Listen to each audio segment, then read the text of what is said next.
What is up, folks? Happy Friday. How is it going? I'm Jay. That's Craig. This is Sports Clichés, episode 17. Hope you're all doing well. Craig, how you doing, man?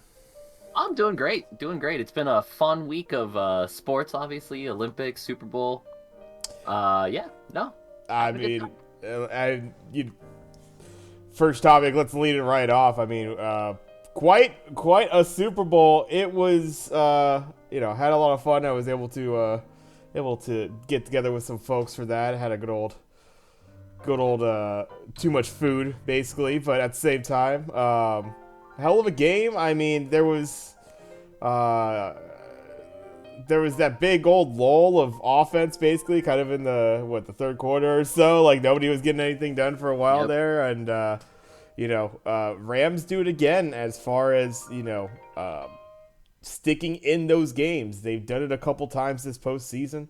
Uh, this was very much like, and you kind of, I don't know about you, because we were both kind of watching it, I guess, from looking at the Bengals to potentially pick up this win, Yep. be a really nice story for them, um, and it's just like you can't just keep letting this team hang around. They got too much firepower on both sides of the ball. Really, I mean that defense could just your offense, if it's not clicking, they're gonna be able to take advantage of it. They're gonna start being able to really push the field against you, and quite a comeback by the Rams in that game. And all the things we talked about with the Bengals came to fruition in this game, right? Unbelievable quarterback, unbelievable talent across the wide receiver court, but man, you can't let your quarterback get sacked 7 times, right? You're not gonna win a Super Bowl letting your quarterback get sacked 7 times. And we mentioned it last week, right? For this to be a sustainable thing for the Bengals, which it very well could be, they definitely have the pieces to do that. That Absolutely. offensive line needs to get better, and again, came to fruition. Oh yeah. You know what they're going to be targeting this offseason for sure. They're going to have some other spots, obviously, some players that are going to be going, this offseason here. But they have to really address that offensive line, um, because yeah, it's you could point to it, and you could point to the very last play. It came down all the way to last play. Obviously, you're talking about 7 sacks throughout that game, but and I'm sure if you've seen the clip, that last play, Ramsey gets absolutely burned. He's down on the ground. Jamar Chase is going up the right sideline, and he's wide open for the game-winning touchdown, basically right there. Yeah. And what lets him down? Yeah, big old pass rush, just completely dominating that Bengals offensive line, and Burrow. You give that guy another second, just another second right there, and that's a tutty. Yeah. I have all the confidence that Burrow makes that throw easily. Chase comes down with that ball. That's an easy one. You like Yeah. so. Hey, Um, he nearly got that first down through all that shit, man. That was yeah, a hell of an effort by him. Joe Burrow's unbelievable. He is an unbelievable quarterback, man. He's gonna be back here if this team gives him any kind of help. He like they obviously they got to work on the offensive line. There's still a couple of holes in the defense that could be filled. Obviously, Eli Apple spent all game getting burnt by Cooper Cup. I saw a lot of people out yeah. there giving out to Eli Apple. Apparently, he's not the most liked person in the NFL. I'm I sorry. mean, he Fine. he he asked for all the smoke too. No, he was very much the instigator in a lot of these. He was Oh, talking shit 100%. beforehand, and he got it But all back on the other I will side. say, because we were praising Eli Apple a little bit last week. Find me the cornerback this year who didn't get burnt by Cooper Cup. I Right. mean, yeah, true. But it's kind of one of those things, and yeah, you could make a very big argument that if not for Eli Apple in the end of that first half and that against the Chiefs, there, Yeah. you're not talking about the Bengals in the Super No. Bowl. They're getting washed, and they're not making it out of KC. Yeah. So absolutely, you can't not give him the credit for that. But I think the fact that like it was pretty clear, and Cup's done this all season. Um, who the hell is that ball going to? You know it's him, basically. Outside of OBJ getting that first score, which I did call, by the way, Yeah, that was a as good my call. potential Rams pick. I didn't. It wasn't my first touchdown pick, but I was like, if the Rams, I'm thinking OBJ. Anyways, but besides that, like early on in the game, and you got to, Matt was able to spread it out decently, but who was the guy that was gonna to end you at the end of the game? Who'd you know was probably gonna be that guy? Cooper Cup, and yeah, and he got burned twice. 2 touchdowns you now have on your record against him. Yeah. It's but to your point, I mean, it's not like Eli Apple's not a good corner either. It's No. not, it's that's not necessarily a knock on him. Cup's been doing that all season, and Yeah. I think it's just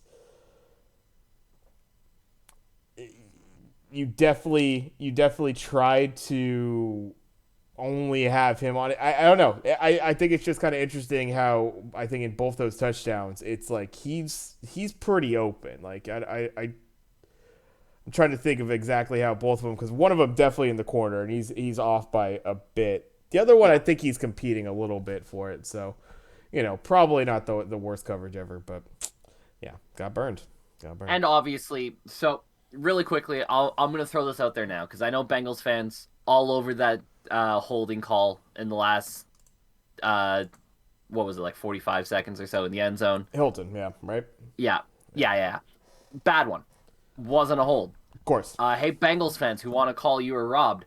Did you not see the score that put you guys in the lead? Sure. Did you not see freaking T. Higgins rip Jalen Ramsey's head off? Yeah. Oh yeah. And it was, it's just we talked about it amongst me and my group of buddies that I was watching the game with. And it's just like it's one of these so antiquated things with the fucking NFL and a lot of leagues, honestly. Why the hell can't you review that? It's just like, why is that not a thing that you're able to review for whatever reason? You can't review it. Why? Because you don't want to slow down the game too much? It takes 5 seconds to see that play. And I was very much under the impression that they could review pass interference. So yeah, that's what shocked me because I was like, yeah. I know that they can't review face masks, but that's pass interference, and I thought pass interference was reviewable. Yeah. But I think for one thing, I think it's what you hope for with any league that's officiated by humans, which is pretty much every sport. I don't know if anything's gone fully robotic yet. Maybe bowling, right? Some shit like that, right? Darts. But yeah, exactly. That's probably like they got the sensors. They don't need Yeah. people. They don't need an eye judge or something like that. But basically, like with anything like that, first of all, why not give them the tools Yeah. as much as possible? Things are so lightning quick too. I mean, the XFL was getting this shit right. It's like if you're falling behind the XFL as far as your replay technology and like you think that it's going to slow down the game, you're bullshitting yourself. Doesn't seem like it's that. People freaking love the XFL replays because you go upstairs and you get to listen into the booth going, okay. Homeboy with the controller, it's fucking He's great. got the Xbox controller here. If you go back to here, you can see the. Give me all the It was sticks. really cool. It was awesome. But right, the XFL did a lot of things right. Let's not go too hard on the XFL. The XFL kickoff, I still believe, should be a thing in the NFL before too long. by the way, because we're talking about other leagues right now, and we'll go on a complete side tangent. We'll get right back to it here. In my original point, did you see the USFL jerseys that came out for the 8 teams? Oh God. There's a couple winners. There's a couple losers. There's a couple really bad ones. We won't go too much into depth. Maybe we'll take a look at it down the line. But I had to bring that up because I completely forgot that I saw that earlier. Anyways, to my original point,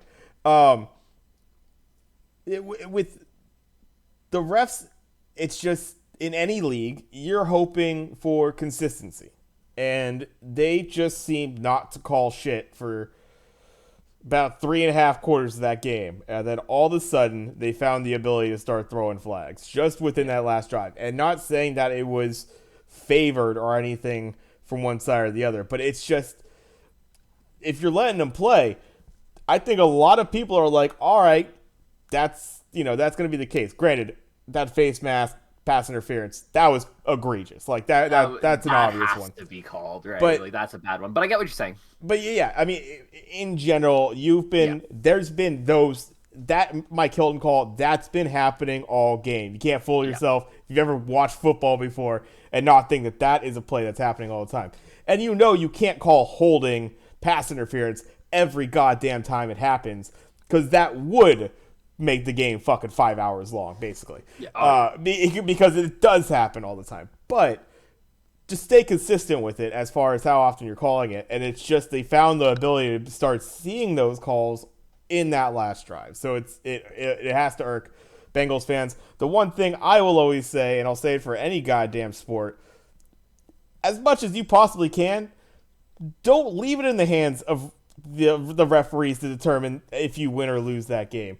The Bengals had every opportunity to pull away in that game by 2-3 yeah. scores in the third quarter there into the fourth, and their offense, they could not get it done. They were continuously, Aaron Donald started feasting. They just could not. They missed so many opportunities as their offense was concerned, which was the one concern that you had to say about this Bengals offense.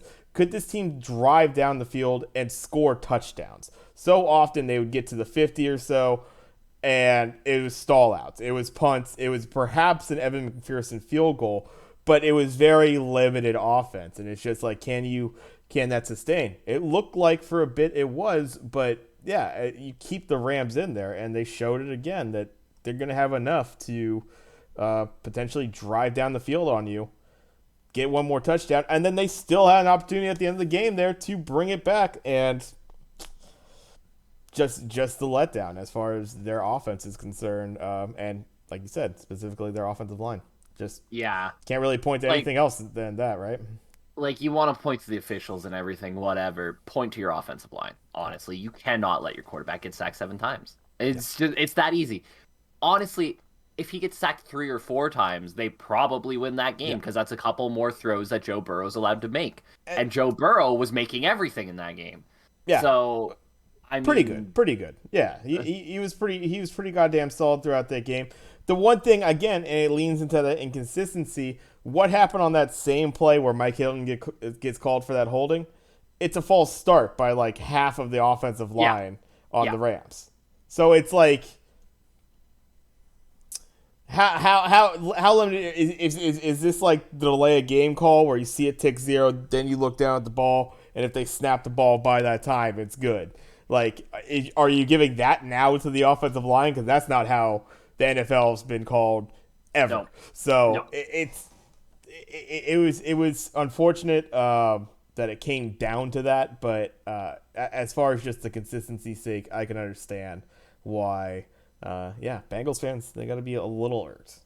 I do get it, but like I said, you are literally leading this game because of the worst blown call I have ever seen. I saw it in live time, and I was like, that looked like pretty blatant pass interference. I didn't need to see the replay. Yeah. Live, I said, that looked pretty bad. Right. And Right. it's that's a standout, like obvious call for sure. It's just all the calls that happen in between that sort of thing. It's just keep that consistent. I mean, when like the Rams couldn't fucking run the ball for a long time. Cam Akers Couldn't run the ball at all. 13 touches for for 21 yards? Jesus. You can't get 2? You can't give me 2. You could fall flat on your face after receiving the ball and get 2 yards. They were just killing them all game in that regard. It's such a shame for as well as the Bengals really played across the line for most of that game. In every aspect but that offensive line, basically. And I think really quick, shout out to Bryson Hopkins. We kind of talked about him going into the game as like, listen, they're missing Tyler Higbee. Bryson Hopkins is going to need to step up a little bit and be a part of this game. True. 4 catches for 47 yards, a couple big first downs by Bryson Hopkins. Got targeted Shouts 4 out. times, got 4 catches. What can you ask for more than that right there? Shouts out to Bryson Hopkins having a good game. I did mention Darrell Henderson in the build-up. He had a couple really big plays. Great call. I figured Daryl Henderson's ability to flex out and catch the ball was going to be a bit of a factor for them. Uh, P you know, Ryan, fucking damn it. oh And they put him in there. They put him in there in some yeah, really key moments. Just yeah, he just couldn't quite. Our boy P Ryan couldn't quite get it done. Damn. Uzama too. Like, well, he just was playing really hurt, yeah, exactly. And right? you could tell because I think they put Yeah, Sample out there right as the starter. I was like, yeah, oh shit, it was. But no, like they tried to work him in, but you can only do so much off that. I suppose. yeah. His knee was banged up real bad, which is a shame because it cost me like $300. But eh, them's the breaks when you bet. 6 punts by both teams, by the way. We were both, and we were actually, Hecker. Obviously, you gotta look at that inside the 20 Yeah, stats. Did have the touchback though. Huber just matching him though in average, both with pretty much the same long 55, 54 yards. So yeah, in the punter duel, we so very much hyped up. They end up playing quite a factor as they both had 6 punts. So I guess we were exactly. we were on the money for it. But like I said, Hacker's ability to pin you deep is a big thing, and I think that's probably where the difference is in this game. Obviously, Hacker had the 3 punts down inside the 20, right? Uh, that field, even if it's like a few yards one way or the other, those yards end up being big. But yeah, no, I thought both punters punted the ball well. I don't think either team can complain about their special teams. Obviously, Matt Gay uh, only had the one kick, did what he had to do. Evan McPherson didn't have anything long, but the second he stepped on the field, you knew he wasn't going to miss. 14 of 14 in the playoffs, man. What a playoffs he had.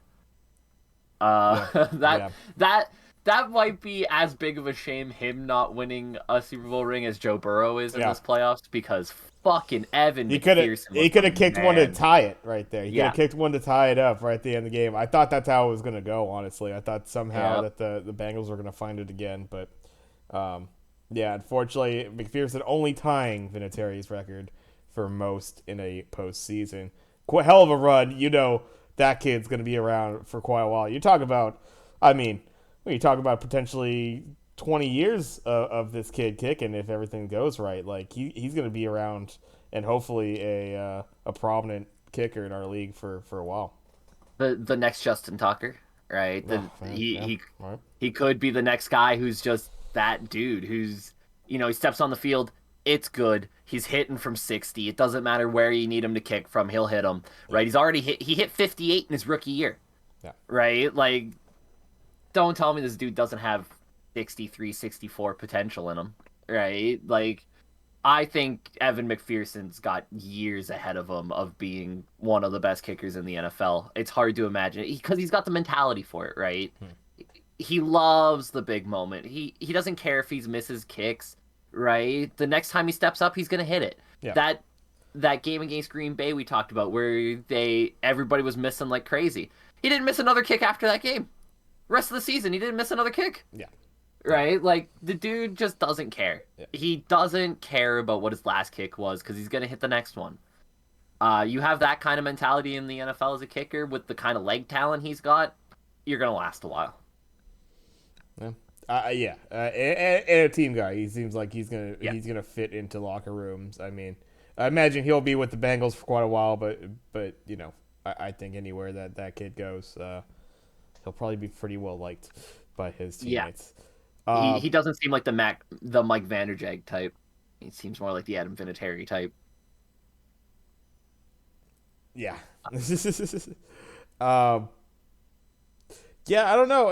Anything else as far as sticks out to you in this game? This, in a lot of ways, like obviously points being a little bit off on that. They end up going on the under. I think it was 48 Yeah, and a half or something like that. yeah. It was Uh, 43 was the points. surprising, yeah, surprising a little bit in that. A lot of single digit quarters for both teams, and then Bengals getting absolutely fucking goose egged in the fourth there.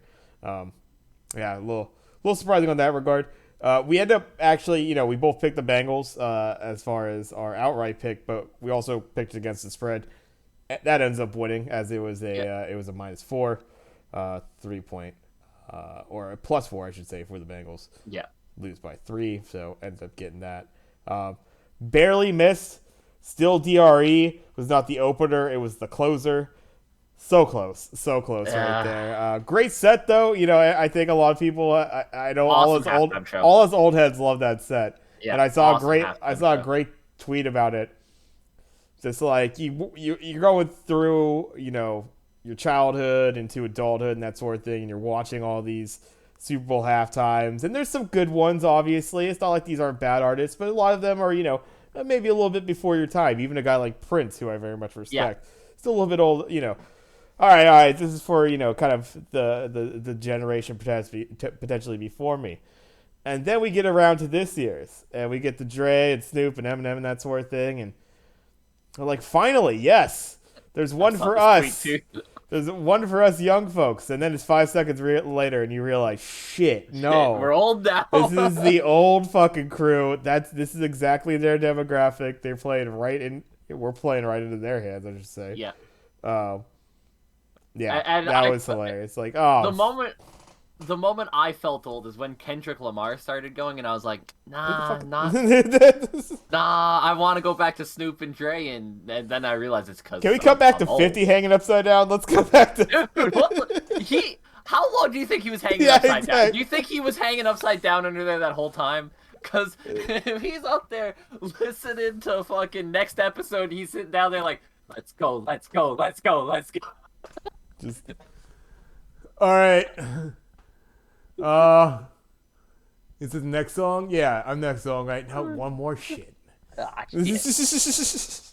Ah, no, is M starting to lose yourself up there? Oh my god. Yeah. Um, yeah. Fucking yeah. Great show though. That was That was awesome. fun. Very good halftime Usually show. don't give any damn about the halftime show, but had to this year. Yeah. Good times with that. And yeah, I mean, You want to shout out a few Rams players who deserved the Super Bowl who got it? Right. So congrats really quickly to Andrew Whitworth, the veteran of veterans, 40 years old, been in the league forever, was a Bengal, went to the Rams, finally gets a ring on his finger so that he can leave on a high. That's awesome for him. Same thing with Rob Havenstein. Has been with the Rams forever. He gets to leave with a ring. Uh, Potentially Aaron Donald. Rumor has it he might be done. yeah, Uh, yeah. Who knows? I mean, I don't think so, but that'd be crazy. I That'd be don't think so wild. either, but the way he's talking about it makes me a little bit more concerned than anything else. The way he's being like, yeah, if we keep this team together, I'll come back. But yeah, I'm just weighing my options right now. I'm like, oh, that sounds like you're kind of ready to cut bait. Listen, football's hard, man. It's hard on the body. And if Eric Donald wants to leave winning a Super Bowl as the best player in the league, good on him. 5 years later, he'll be in the Hall of Fame. Like, Yeah, not wrong. Yeah, it's surprising hearing like it's just like the whole immediacy of it. It's like yeah, we didn't even get really into the fucking like it was like right after the game they're talking about this shit basically as far as like McVay and Aaron Donald like hanging him up and stuff like that. It's like Jesus, they haven't even had the Super Bowl for a week and we're already talking about the potential of them being out of the league. It's like we'll see. I mean, it might yeah. happen, but it's the whole speculative state. I mean, granted, it is the off season. We gotta find something to talk about. So I guess you start going right into that. But yeah, and for for guys like Donald, it's yeah. I don't think there's. It wouldn't be anything to necessarily prove to if you're trying to make a case for you know things like the Hall of Fame. I don't think that's really a worry. Um, the fact that they just came out of it, like it's interesting that there is any like sway one way or the other. I think once you start getting into the next training camp, and right around that time is when you'll actually. That's when I think players like Aaron Donald will actually figure out if they want to play this next season. You get like the Yeah. training camps and that sort of thing, the preparation you have to do. Do I really want to go through this for next season? I think with Tom Brady, it was a little bit more of an immediate thing, perhaps. And you don't want to screw your team over as far as not giving them a chance at free agency and all that. But I think you have to get a little further down the line to really seriously consider making that decision, unless you have like a serious injury or something like that. Or you're getting maybe a TV deal, like McVay is rumored to potentially get, walking from coaching and just going right into the booth or something like that, making some millions there. Not a bad fucking call if you're not getting paid right as a coach, you know? Listen, he's 37 and he's already done everything there's to do as a coach. Why not? It'd be hilarious. He's like, nah, dude, I can make more in the booth and not worry about this shit anymore. Dude, speedrunning the NFL career. He was backup quarterback, got out of that quick. Boom, I'm a coach, won a Super Bowl, get out, into broadcasting, retired by 45. World record NFL career speedrun. That's a play. Really quickly, because while I was looking up Aaron Donald to see if I could find anything else about the retirement thing, I found the NFL's explanation of why they did not call the Jalen Ramsey face mask on pass interference thing.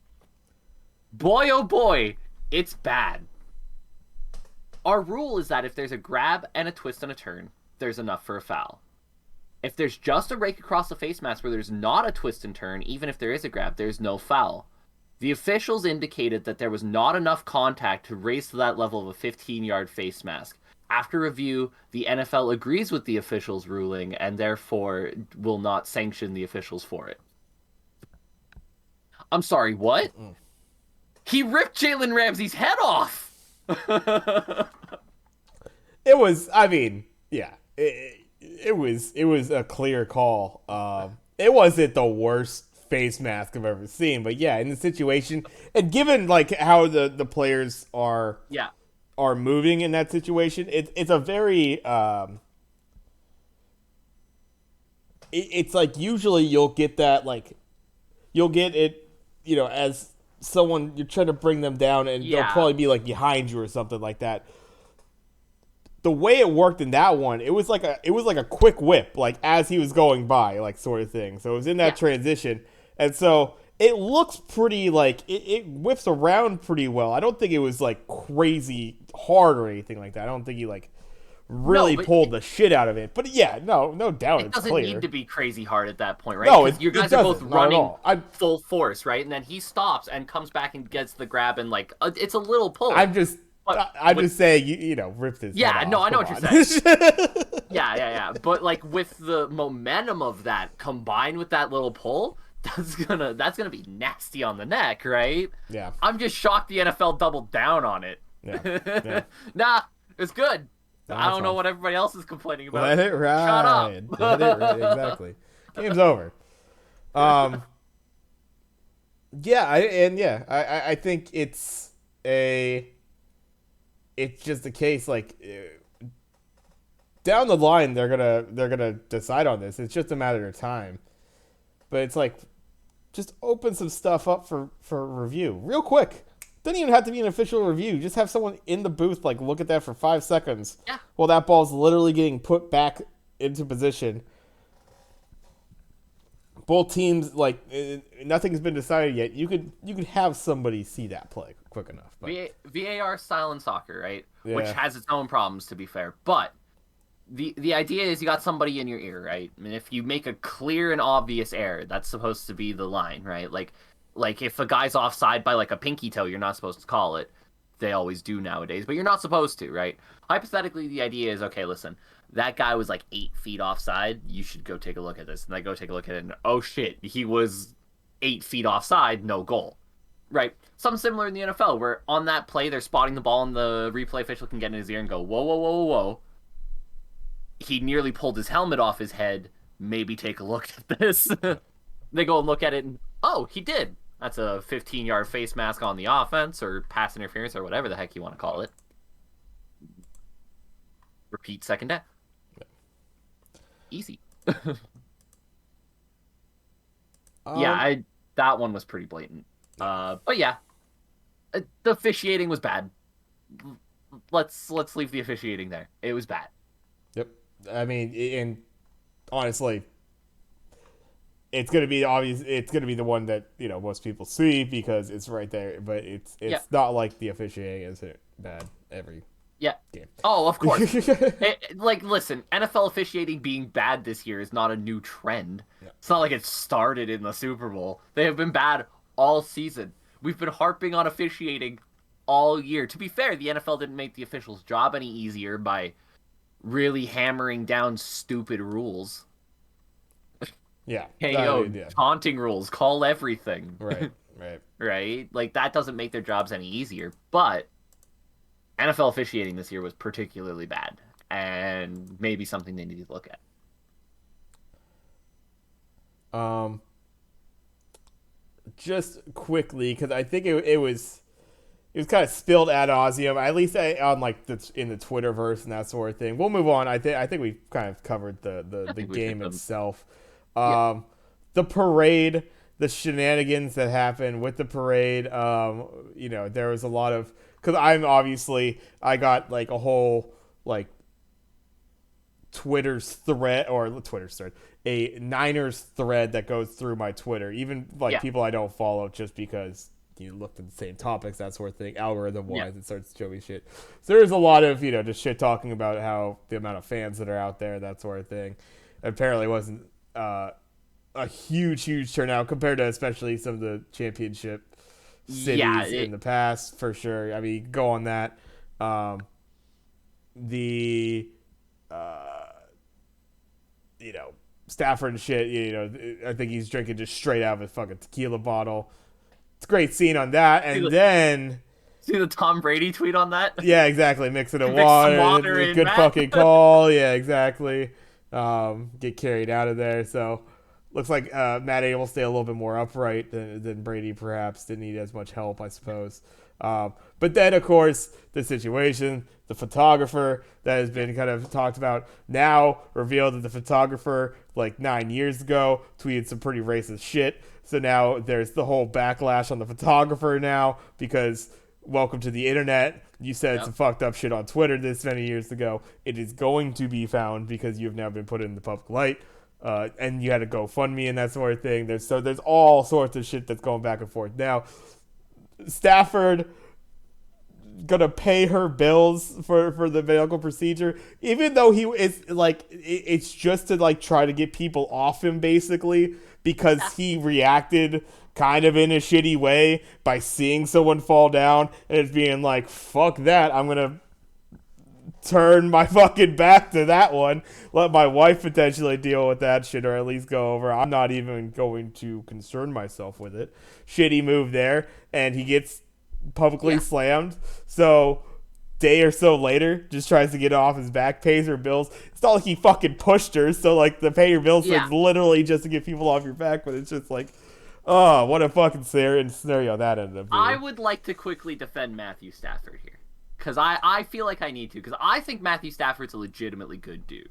And I think you look back through Matthew Stafford's history of, like, charity work, all the shit he's done for Detroit, the people of Detroit will tell you, he's a good dude. He was drunk as shit at that point. He was 6 sheets to the wind, man. That dude was gone. You can see it in his eyes. When you're that drunk, you're not smart. I think Matthew Stafford sober probably goes to check to see if he's okay. Drunk Matthew Stafford's probably like, I'm just gonna go get another beer. So, quickly before everybody jumps on him, get yourself that drunk and see how you react. 99 out of 100 people who are slamming him laughs at that woman for falling in that situation when they're that drunk. Guaranteed. I mean, I'll speak as someone who's definitely been that drunk before.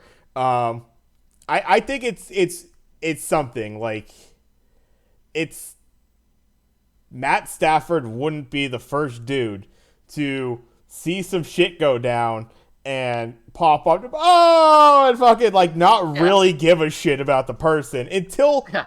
like 5-10 seconds later when you realize it's actually a fucking situation. Um,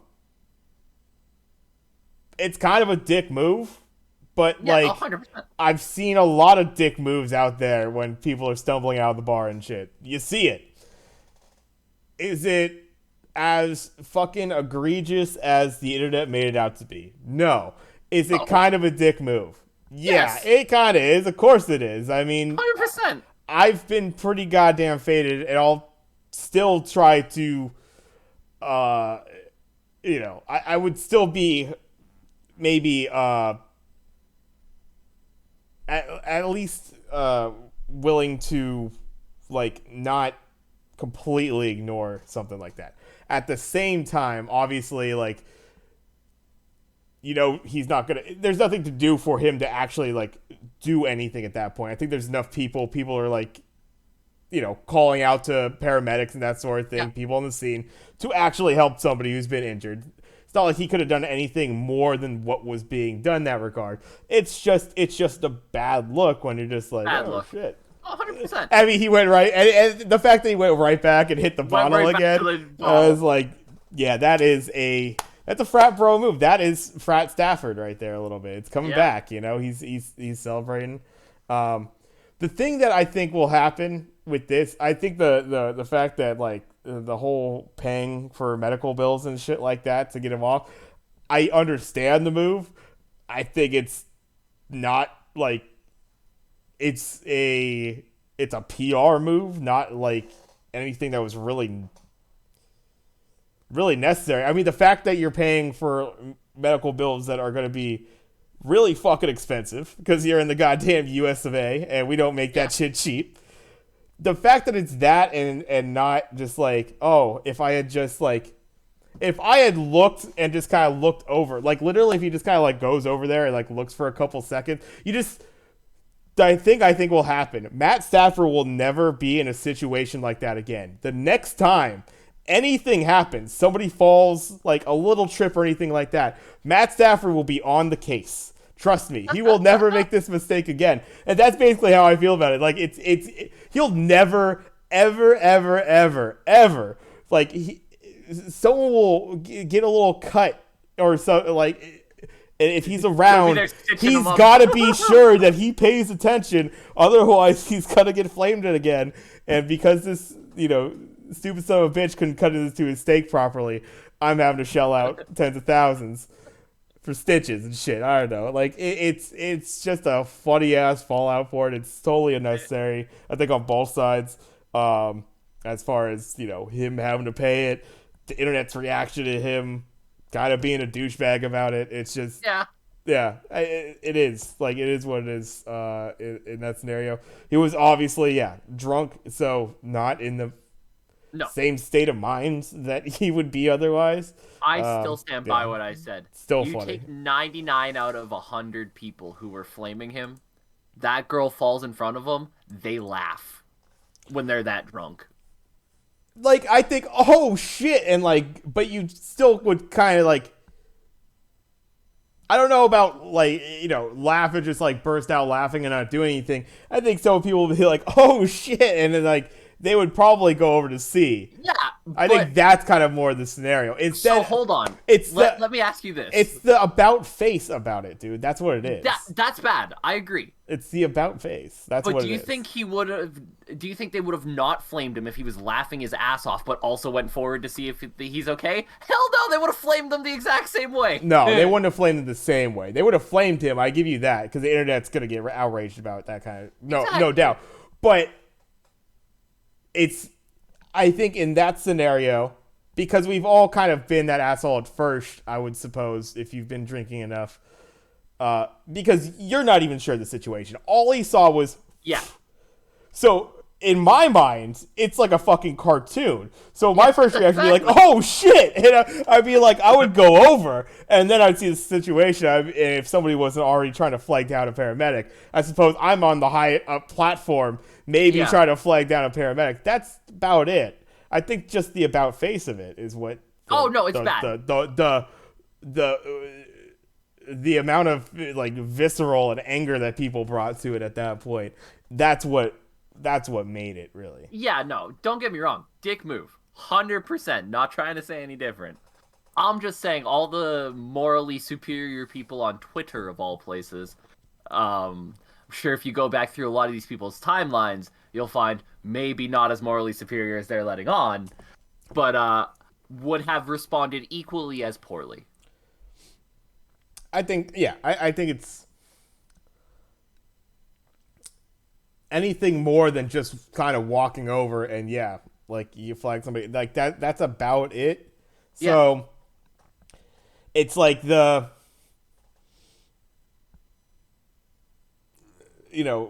happenings of in a few seconds of not yeah, actually doing anything yourself as far as harming somebody, but your reaction to it, just how it all spills over. It's just yeah. that's a PR move that he's gonna remember. He could. The thing is, Matt Stafford could potentially be that drunk again, and he probably won't act that way because No. it'll flick in his mind. He's like, I can't just turn my back to it because I'm gonna get destroyed again.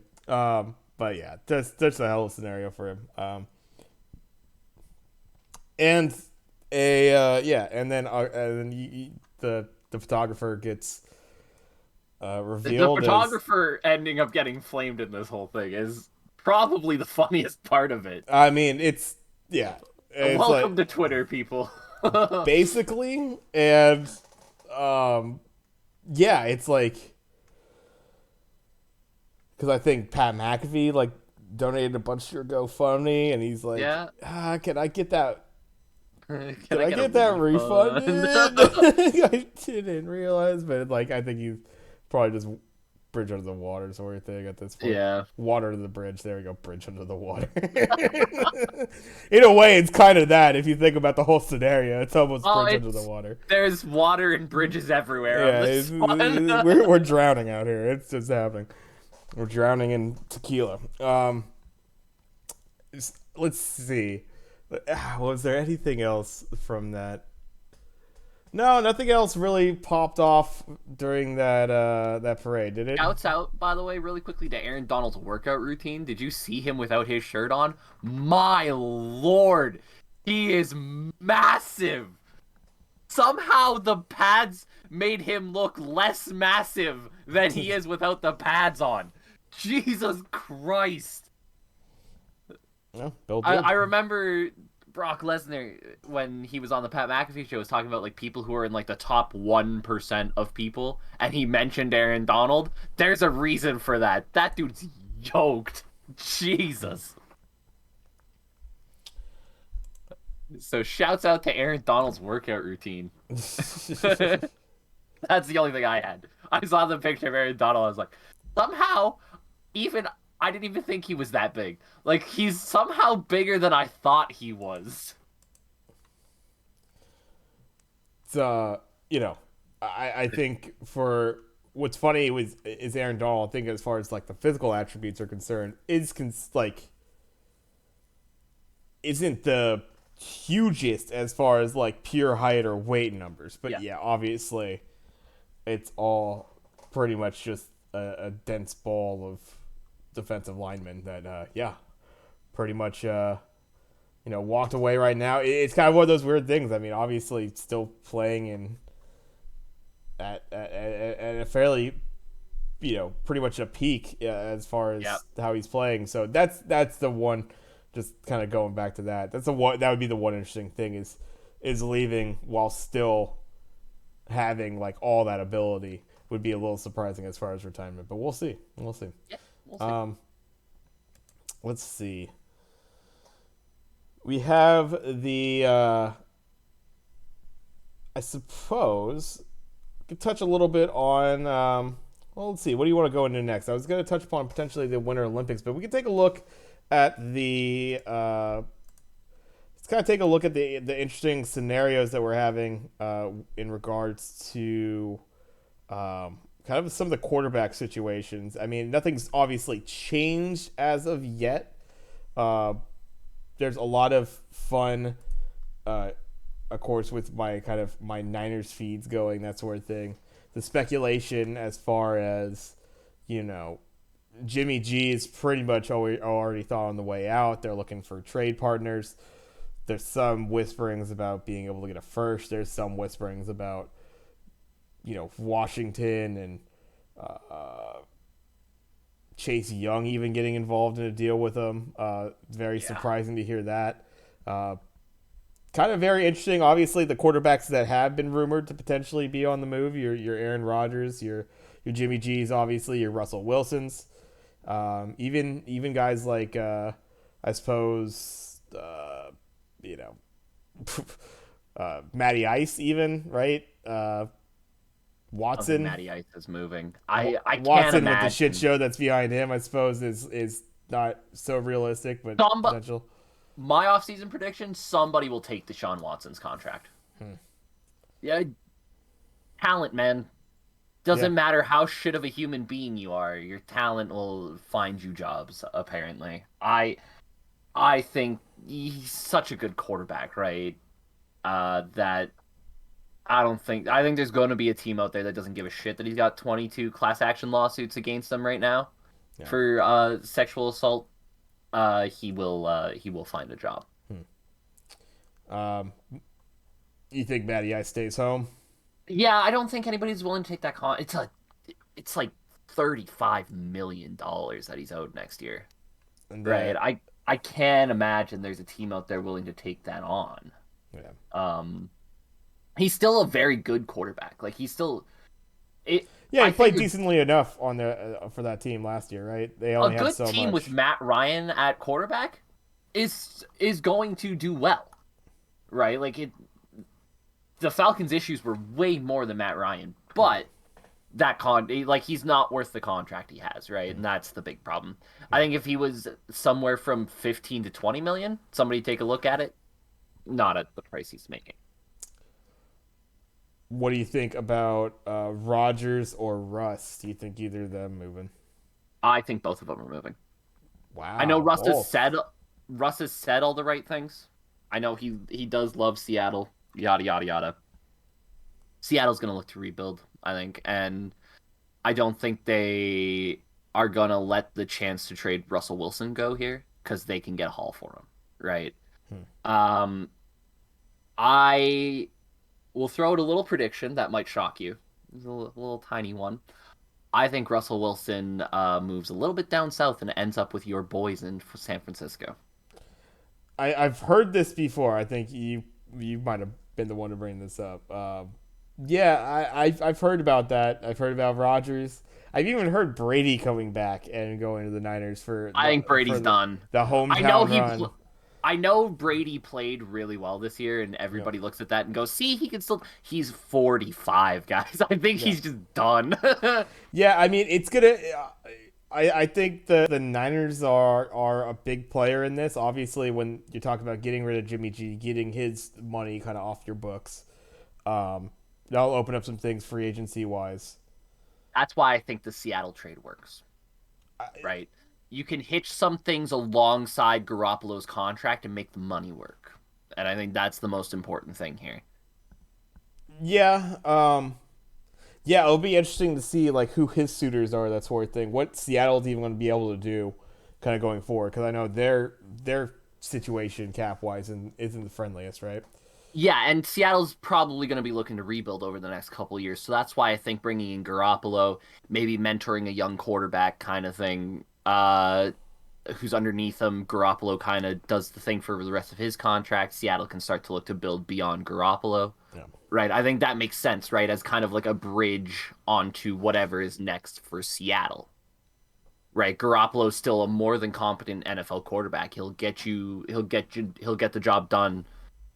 You won't feel like your team is inexcusably bad out there with Garoppolo out there. Right. And it allows them to kind of see what they got and kind of move things around in places to get to where they need to go to set up the team moving forward. I think Garoppolo and Wilson kind of switching spots makes a lot of sense. Now, obviously, it's not going to be a one for one. Russell Wilson doesn't equate to Jimmy Garoppolo. San Francisco's going to need to add some stuff on there, which I'm sure they can find a way to work out. But I like the fit of Russell Wilson in San Francisco. It immediately makes San Francisco Super Bowl contenders again, right? Like they don't lose any, they gain momentum if anything, getting Russell Wilson, right? I think Russell Wilson's legs will add a little bit to this offense. We know that San Francisco loves to run the ball. right? Russell Wilson's legs won't hurt that at all. Uh, I think there's a lot of dimensions to Russell Wilson's game that fits really well in San Francisco. As Yeah, for Rodgers, as an aside before we go back to Russell Wilson, as for Rodgers, I've heard everybody and their mother say the Pittsburgh Steelers. He is not going to the Pittsburgh Steelers. I promise you that. but he's going somewhere. He's going somewhere. Washington, maybe the commies. There's a few places that would make sense. Listen, I know everybody thinks for some reason Pittsburgh's still this good team to go to. They're not. Pittsburgh's got way too many issues, and I don't think Aaron Rodgers is going to look at that and go, I go to Pittsburgh and I got a chance to win a Super Bowl. He doesn't. Right? Washington, their biggest issue right now is at quarterback. They got a lot, they're solid pretty much everywhere else, and then they have a Taylor Heineke. Right? You got a bunch of receivers you can throw to already. Your running back situation behind you with Gibson and McKissick's pretty good. That defense on paper is solid. It needs a little bit of help here and there, but the biggest thing they're missing is a quarterback. Right? I think Washington makes way more sense than Pittsburgh. Yeah, I think with with Rodgers, the whole speculation is that it's almost a package deal to where Adams kind of comes with Rodgers as well. So I'm not too sure how realistic that even is. That's just kind of something that's been talked about as far as how those players are going to react being moved, right? I do think that makes sense, but Devontae Adams doesn't help Pittsburgh's offensive line, which might be as bad as Cincinnati's. Right, yeah. And so, yeah, not necessarily even saying Pittsburgh's the right player, but yeah, I don't know if the Washington's going to be the case there. Could you imagine Terry McLaurin and Devontae Adams on the same team? Yeah, I mean, there's potential there. It will be interesting. Yeah, because I don't think Rodgers can really. Yeah, I just wonder where else would he go right now that put him really in a better situation. I think Washington has the potential for that for sure. Tampa Bay. They're pretty cap screwed themselves. Yeah. I can't really see that one happening myself. The other thing, I was watching NFL Network the other day, and they said New Orleans, and I'm like, have you seen New Orleans cap situation? Yeah, it's how's that gonna work? Yeah, they're barely gonna be able to put a team out there next year. They're what, 83 million over the cap going into next year? Yeah, let's bring in Aaron Rodgers. I'll fix it. Yeah. Yeah, I don't see that. I think Washington makes a lot of sense, but things are going to move around, right? Things are going to move around, and then there's even random stuff that's been coming out. Kyler Murray apparently not being too thrilled in his situation. The Cardinals and him having a little bit of a disagreement and that sort of thing. Did you see the J.J. Watt video that he posted on that? I didn't see it, no. So J.J. Watt posted a video going, God, Kyler didn't respond to my FaceTime. Wonder if he's mad at me. Yeah. Wonder if he's mad at the team. Or maybe he's just eating dinner. Yeah. That was pretty great. Yeah. I don't know. When you see videos like that getting posted out by players, I wonder how much validity there is to the actual story. Right? Yeah.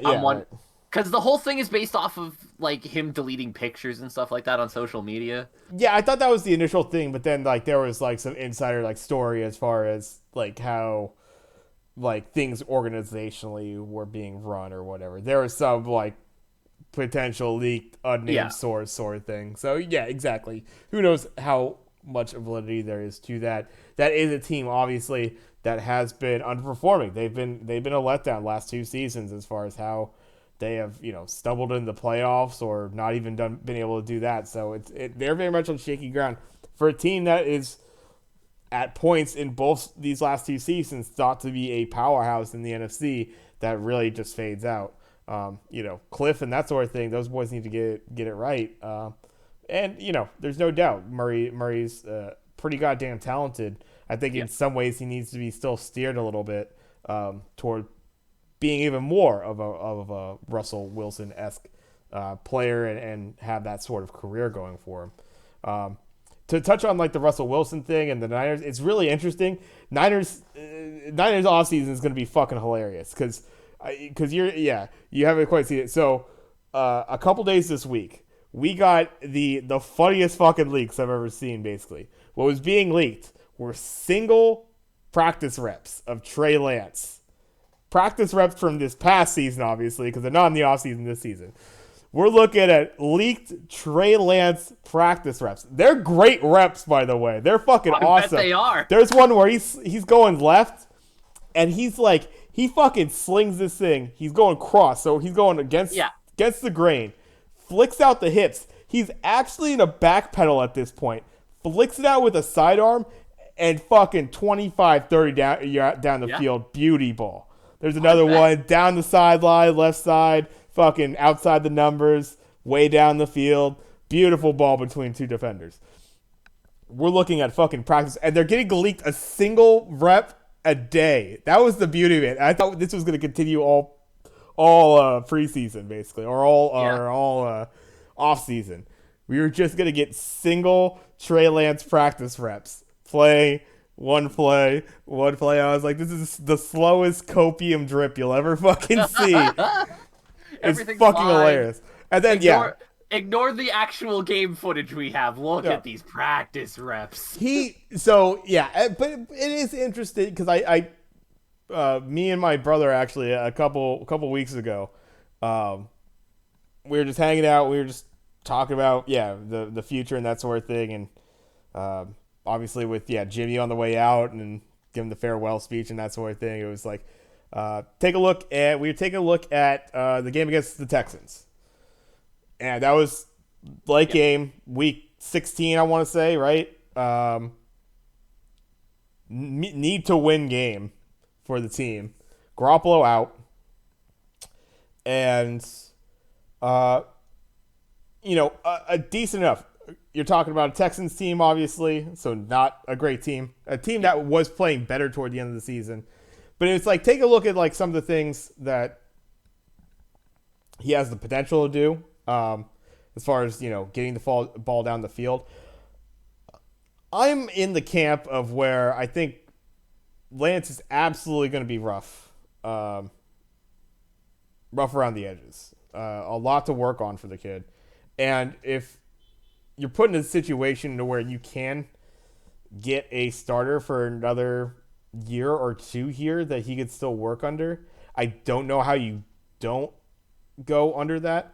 That being said, I was kind of in the thought of the Niners it's going to be tough to go into the playoffs again next year, potentially, with Trey Lance at quarterback. I can see it happening. I can see it happening for this team because of, how brutal the quarterback play was at times for the Niners this past year. Just because you had you have Jimmy Garoppolo with 1.5 arms basically going out there. Yeah, he was held together by Elmer's glue and duct tape at times. And there's a lot of free agency needs that the Niners need to look at outside of bringing in a quarterback. So I don't know if it's gonna be as vital as I was first thinking as far as this team. I think there's a few other things that they need to get in place regardless. They need to make sure they seal up as far as, their secondary, as little depth as they did have last year. They're potentially going to lose some of that depth. Guys like that we liked, like Kwan Williams. Tart, even though he had that drop pick that everybody's going to look at, still a really good safety that's going to be going in the free agency. Laken Tomlinson, as far as a guard, a pretty damn suitable guard for you on the inside there. That you probably want to hang on to him. So they're going to have other needs that they're going to be looking at. So for the Niners' perspective, with Jimmy G probably be moved on, I still think he's almost. I see him to the Steelers. I see that as that would make sense. That would make more sense to me than Rodgers to the Steelers. But yeah, we'll see how it all shakes down with guys like Russ. That'd be very interesting to get him in there. I'm sure it's a situation that Wilson will thrive in. He's I think he would love to be able to operate in an offense where he's only really asked to throw the ball maybe 25, 30 times a game. Yeah. And he doesn't have to be the guy. It's going to be in very favorable situations to where you're working off of play actions. You're going to have a lot of pocket. You're going to have a lot of space to work with, right? the last time he was in a system like that, the Super Bowl. Seahawks won a Super Bowl. Yeah. So I mean, I will say the one thing that concerns me with Trey Lance is the only time he played stiff competition this year, he looked really out of his depth against the Cardinals, right? And that would be the Yeah. concerning part to me, right? Still Obviously, but somehow I almost won that game, right? yeah, no, they nearly did Somehow. pull it off. Exactly, but you're Uh, not wrong. He looked rough. He looked yeah, rough. so that would be the one concerning thing to me. Obviously, if you are going to go Trey Lance, he did look good at times, but really only against weaker teams. Right. The game he had to start against the Cardinals, he really did look out of his depth at times. You know A little bit concerning. the funny thing about that game against the Texans, I think we only had 3 more wins than the Texans actually going into that game. I think we only had 7 wins at that point, maybe 8. I know they had 4. So it's actually kind of funny in the grand scheme Yeah. because of how up and down and shitty that the Niners played for the early part of the season. There, they ended up being a little bit more similar in record than I first expected when we looked at that game. Yeah. Me and my buddy And I did. mean the Texans, I mean, we give them shit. They ended the season really well. Yeah, Now, they immediately lost all that goodwill by firing the coach who ended the season really well. right. That's going to generally hurt the goodwill that you might have built up. But they ended up proving me wrong a little bit. They ended up really showing out at the end of the season. In particular, Davis Mills, I Davis thought Mills. started to really show up. Yeah, Davis Uh, he Mills. looked he looked horrendous at the start of the season. He looked way out of his And depth. and who the fuck wouldn't, given that Uh, situation? that's just it. But he played a couple of decent games, right? He Right. he never looked like a world beater by any stretch, but he was good enough to keep the Texans in games and really get them to the positions where they could win. No. For a team that's as bad as the Texans are, that's impressive in and of itself. Right.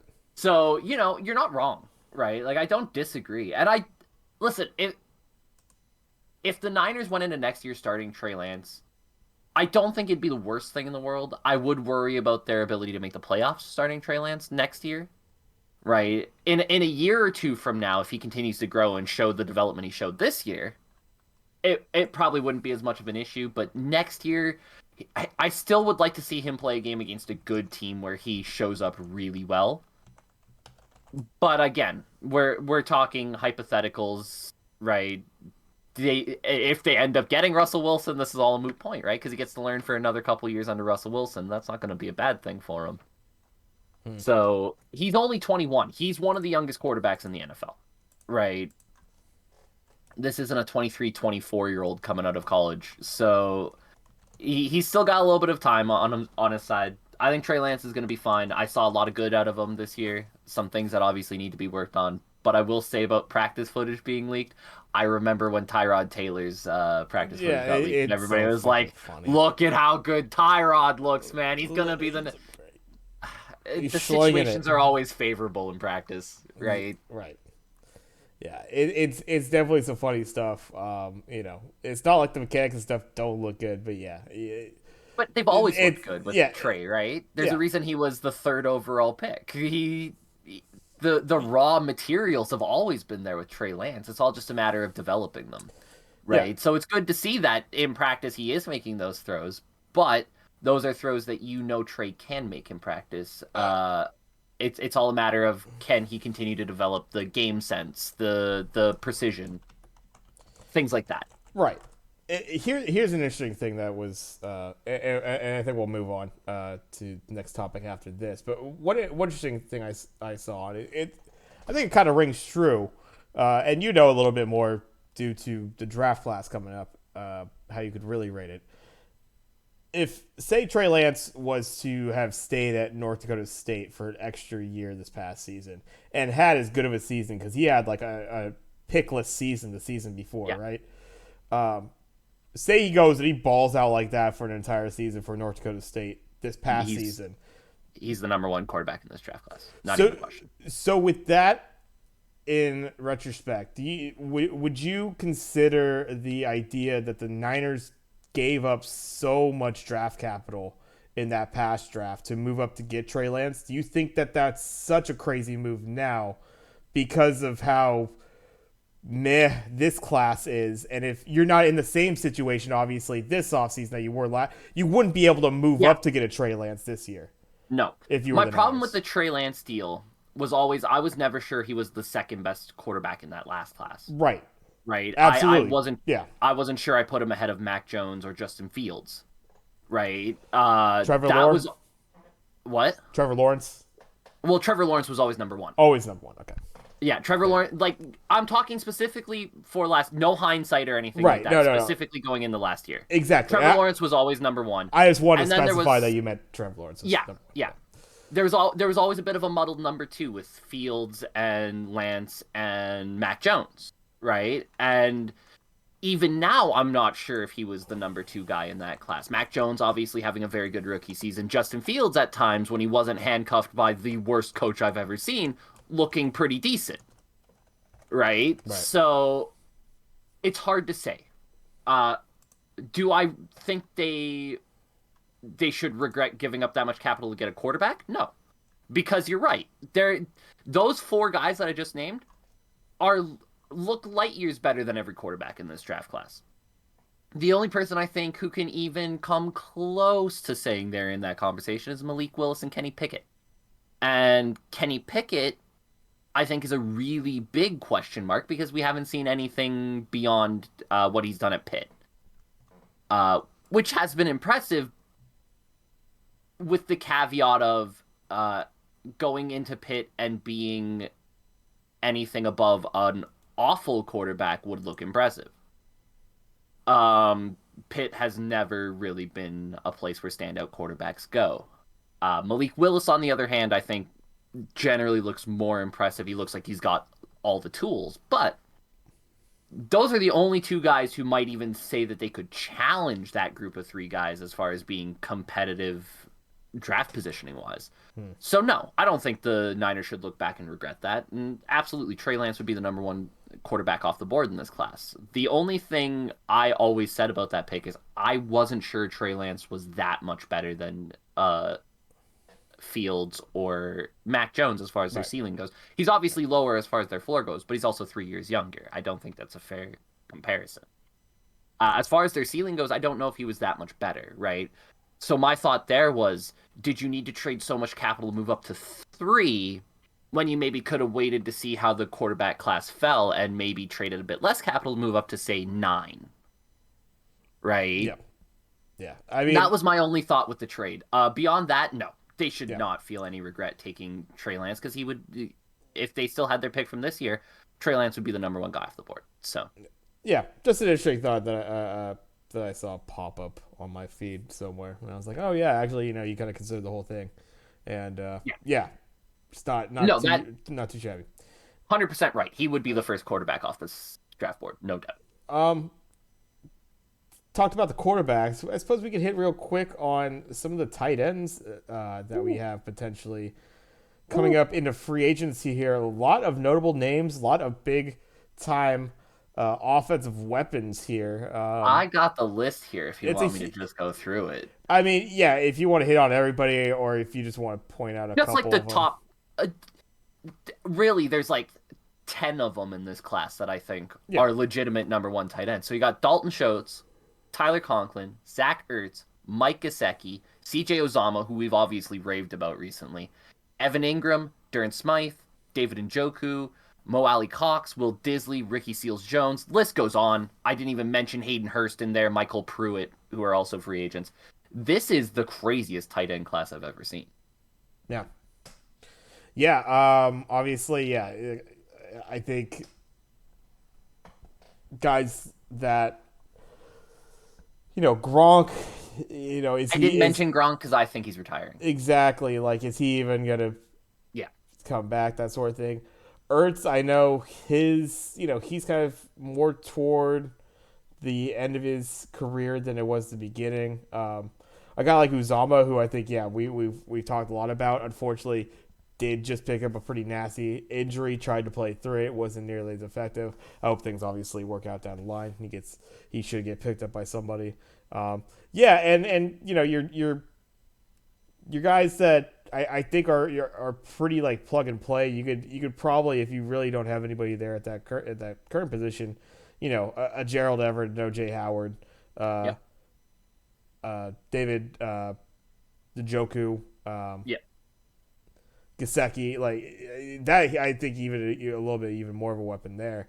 But yeah, a lot of guys. You get Jared Cook even Durham for the Smythe Charge. is another one from Miami who can pretty much step into any system So and so it'll be kind of interesting because these are yeah. teams that are losing that number one guy. They're going to be picking up guys too. So they'll be just kind of this weird little shuffle of some of these tight ends just going to other places, and you're just going to see like a one for one kind of position swap. I think for some of these guys. Dalton Schultz in particular is the interesting one for me because Dallas has a lot of offensive firepower right now that they're going to need to pay coming up pretty soon, right? Like Yeah. a lot of rookies whose rookies contracts are going to be expiring soon. Dalton Schultz was a big part of their offense this year, Yeah. and he's going to make some money. And I wonder if Dallas will feel like they can afford to pay it.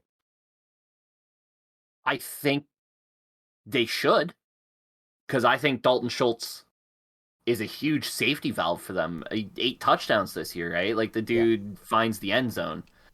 Um, I think that'd be a big weapon to lose, and it'd be a hard weapon to replace, right? It's interesting because I look at, for example, Seattle losing Will Disley, who's a tight end I really like. But if you look at the class, there's 10 guys who you could replace Will Disley with, right? Who would be as good as Will Disley, right? Ricky Seals Jones in Washington, kind of a similar thing, right? I Yeah. don't. Yeah. There's not another Dalton Schultz out there, right? There's a lot of good tight ends out there. Gasecki, Ertz, uh, Evan Ingram has a ton of potential, but has never really lived up to it. Maybe a team like Dallas feels like they could pull something out of him.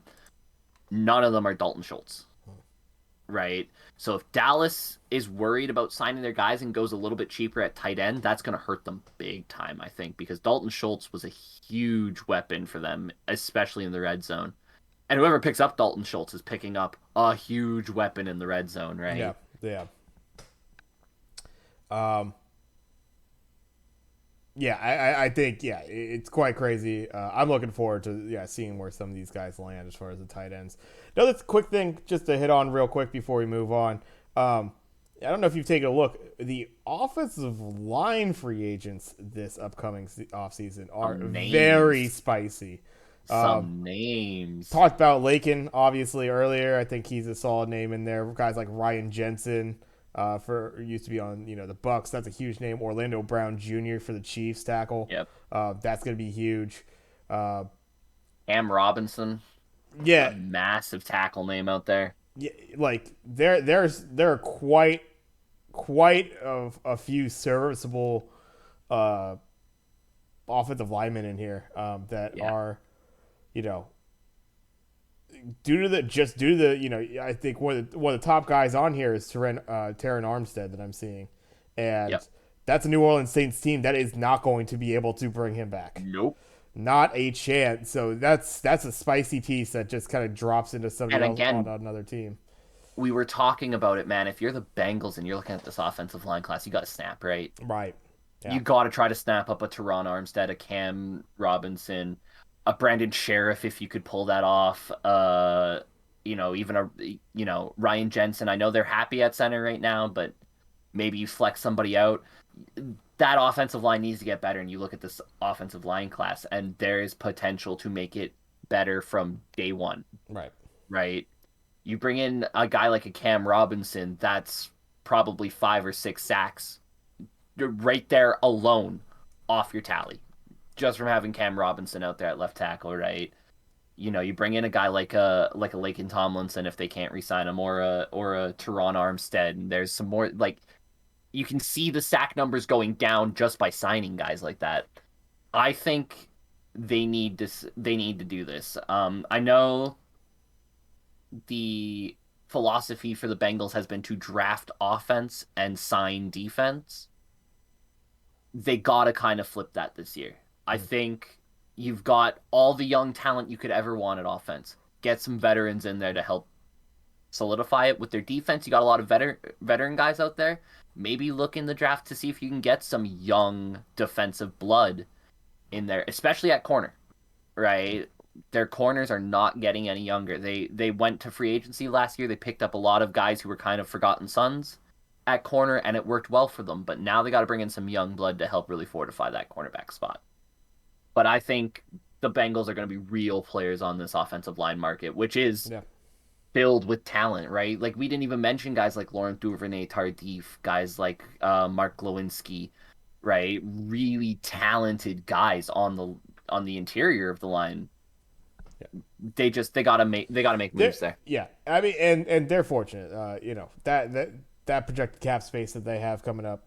That's just it. They Don't got they got the money to do it. They got the ability to do it. They don't have an ownership that's maybe been as willing to dip into their savings, I suppose, to help. But I think if you gotta strike while the iron's hot, this is the time where you're making the most money as well. You're putting asses in seats. You're an exciting team. You're gonna get a lot of primetime games that the Bengals do Yeah. not get next year. I think you got to keep this going if you're them, and yeah, why not now be able to actually spend a little bit on this team and help your young guy out. Keep that guy Yep. around for a bit. Keep Yeah, him keep upright, Joe Burrow happy. Keep Jamar Chase please. happy, right? Exactly. Get them in good positions and Be they'll smart. want to stick around. And the Bengals, they have dynasty potential. They Yeah. really do. They gotta do it right now. And I think the best thing for them to do would be to spend a little bit on the offensive line, use some draft picks on defense, really just fortify what you've built. Because you've built some good things. It's not often that we get to talk about Cincinnati going, hey, you've done a lot of good things, Cincinnati. Yeah. Just keep doing the good things. Keep it up. Don't start Exactly. Cincinnati-ing this. Yeah. Don't bungle it. That's right. Don't bungle Don't it. bungle the bag, please. Um, and let's I think I don't know anything else that's popping off to you in free agency right now. That's just kind of an initial look. We'll maybe cover down the line, weeks down the line, as some things actually start to be decided with these teams. Guys start getting picked up, maybe some extensions. We start to see. We'll see how this free agency class shakes out.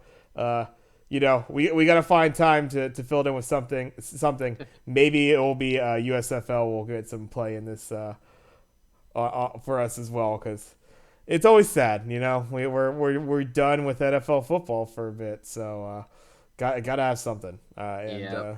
So free, off season, free agency, some things to look forward to there. Wrapping up, touch on the Olympics a little bit. Let's do it. U.S. in the rink, man. Unfortunately, men's side getting knocked out by Slovakia in the quarters. Ouch.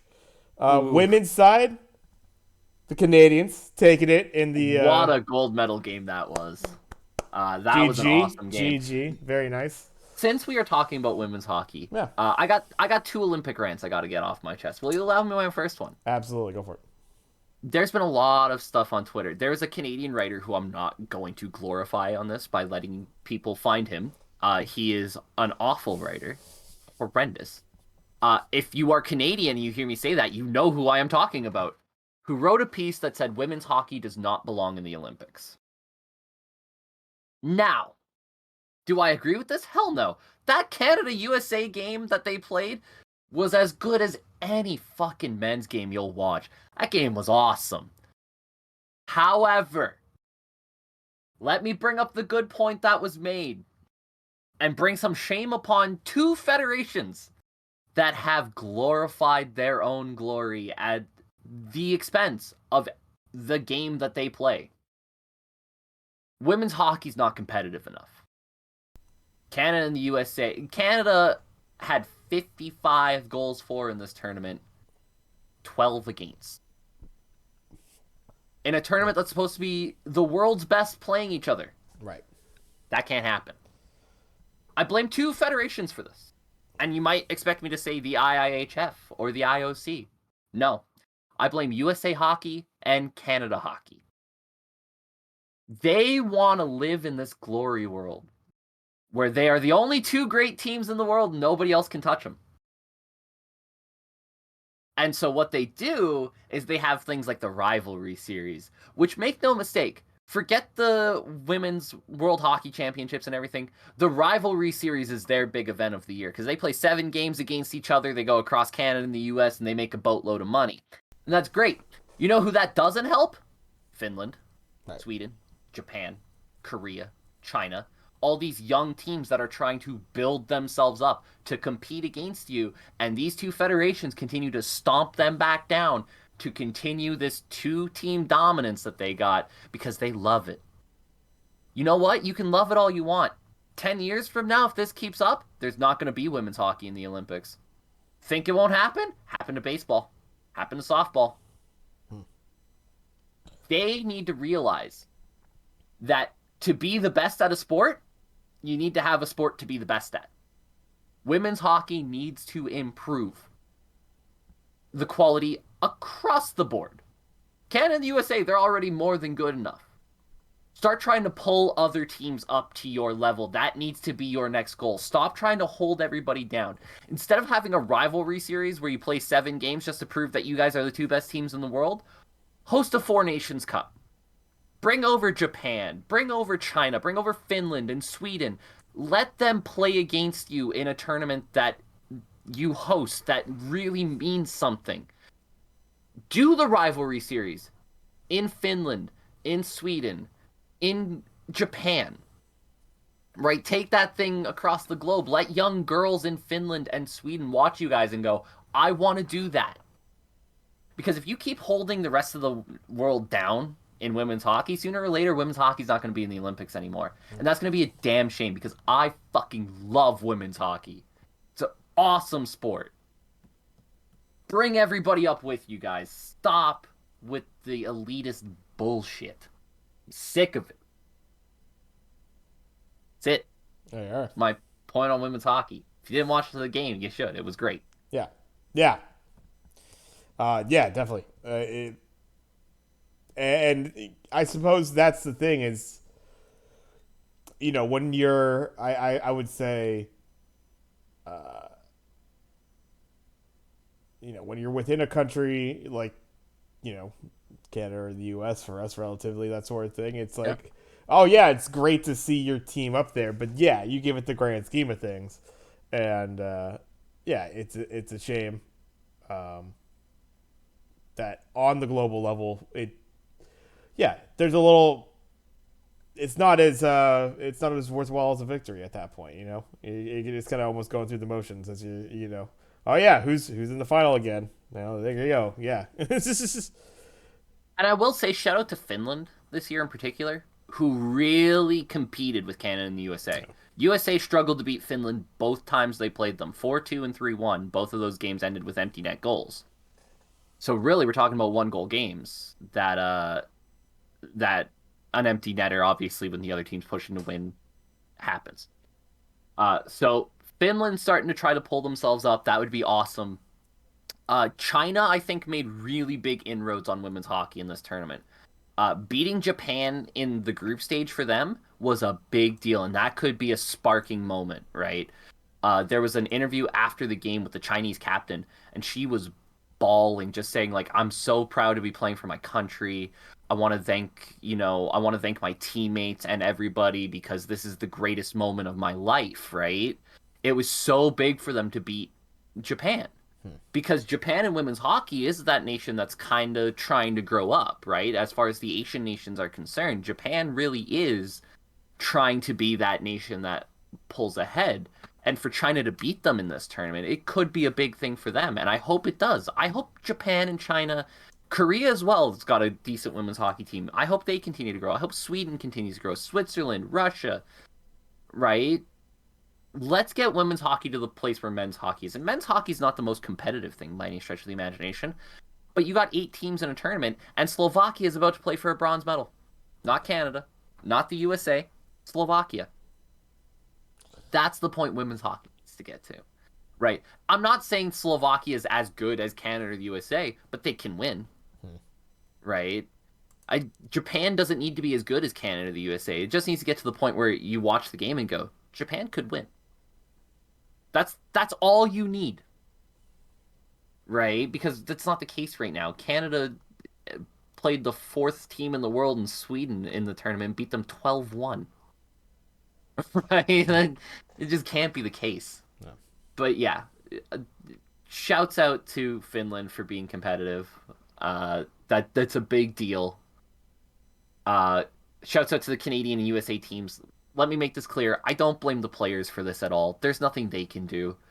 Uh, and Renee Zebien in net for Canada was outstanding. Uh, just let's start bringing up these other teams. This is on the federation, not the players. All right. Anything else you want to touch upon for the Olympics?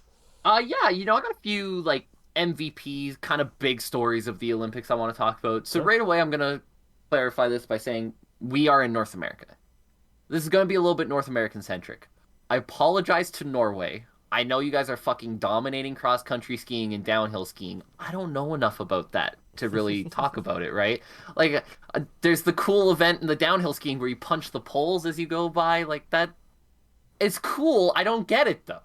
They punch some of the poles, they don't punch other poles. There was one I was watching where a guy missed one of the poles and had to climb back up the hill to punch it.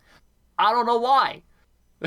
I don't know your sports well enough to comment on it, and I apologize because I know you guys are dominating. You probably feel great about it, but I don't get it. Um, Shouts out to Kaylee Humphreys, women's monobob, first ever gold medalist in women's monobob. Former Canadian, went through a lot of shit in the Canadian Bobsled Association. They had to change a lot of things. She claimed she had been physically and mentally abused. I think anytime anybody claims something like that, you have to take it seriously. You can't just assume they're making up bullshit because you're just hurting yourself if you make it up. I don't think people really realize that, but I'm happy for Kaylee. I'm glad she got to win a gold medal for the U.S. Congratulations to her. The mixed doubles curling, the Italians coming out of absolutely nowhere Beautiful. to go completely undefeated, win the gold medal. I'd like to point out this team is coached by John Morris, who was playing mixed doubles for Canada at this Olympics. A Oh, that's hilarious. little bit of a cool story there. Oh, that's fun as Um, hell.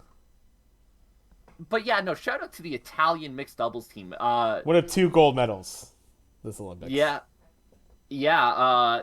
They came into this tournament. A lot of people thought Great Britain, Canada, USA, Norway was going to have a good team. Everybody was like, yeah, it's a young Italian team. They're very tall. The guy's like 6'8", and the woman's like 6'4". They're massive. And they're like, yeah, maybe they'll have a good showing. Uh, they went on undefeated throughout the tournament, win a gold medal. Congrats to them. It was awesome to see. Um, I'm gonna save figure skating for the end. And the last thing I want to talk about is figure skating. Um, Women's freestyle skiing. Again, shouts out to, in my opinion, the face of this Olympics, Ailing Eileen Gu, the Chinese woman, gold in big air and the half pipe, silver in slopestyle. She's unbelievably talented. She pulls out tricks that nobody else can even come close to. She's 18 years old. She's a friggin' supermodel in China. She's like this huge, huge face, and she came out to an Olympics in China and delivered on what must have been the most tough stage possible. So congrats to her. Um, I do want to give a quick shout out to Charles Amlan, Canadian short track speed skater, becoming the most decorated Canadian Winter Olympian of all time. Congrats to him. And the last person I want to bring up is Max Perot, who won a gold medal for Canada in slopestyle, bronze medal in big air. For those of you who don't know Max Perot's story, he was at the last Olympics and then came home and got lymphoma, got Hodgkin's lymphoma. Was pretty serious. He was in the hospital for a long time. Uh, got the cancer-free diagnosis last year. Immediately got back on a board. Got back to doing what he loved to do. Gets a gold medal and a bronze medal out of the Olympics. That's the kind of stories we love to hear, right? And then the last one is an American I want to shout out, and that's Lindsay Jacobellis. Another one of those stories that if you don't know the story, it makes the gold medal the two gold medals she's got that much better. And that is that in 2006 in Torino, she was the heavy favorite to win gold. It was the first ever time snowboard cross was in the Olympics. She was by far the favorite to win gold. She was crushing everybody, man. Finals, she's dominating, goes off the last jump and throws down a method. Yeah. Kind of trick that literally 100 times out of 100 she probably hits. Yeah. She didn't go for anything crazy. It was a method. She fell and got passed and did not end up winning a gold medal that she was supposed to win, and had not won a gold medal since. And now 36 years old, this was probably her last chance. Not only does she get the single gold, she gets the team gold. She gets to leave on a high. That was a cool story for her. Do you think there's anybody I missed before I talk about something I really need to get off my chest? I think you covered some pretty good ones. I mean, yeah, there's a lot of guys that I enjoyed, but events in general, I kind of popped in. I was able to catch a lot of random stuff as well, stuff I wasn't planning on watching. Yeah. Yeah, I was able to catch with my dad like a little biathlon action, which was actually a very very intense race. Like toward the end, it was I think it was the 4-person teams event. Yeah. That was wild. The I was able to catch a bit of. It was I think we were talking as well when it was happening, or I was chatting out with somebody. I can't remember, but it was the snowboard cross. Yeah. The mixed Yeah. snowboard cross. That was a lot of fun. Just little things like I enjoyed that I was able to actually like pop in. I think unfortunately it's just not very well advertised, so you just don't That know when sucks. shit's going on around here. So I was just able to kind of more or less pop in.